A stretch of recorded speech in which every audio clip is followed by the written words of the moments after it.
आज हूँ विश्व प्रसिद्ध रथ यात्रा खाली ओडिशा रे नुह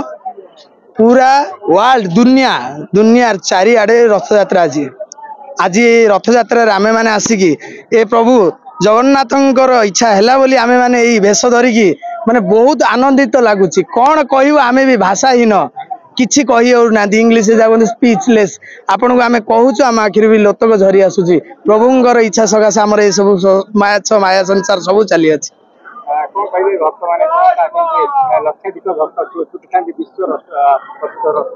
शुणु मु चाहिए समस्ते जगन्नाथ प्रेमी हूँ समस्ते प्रभु भक्त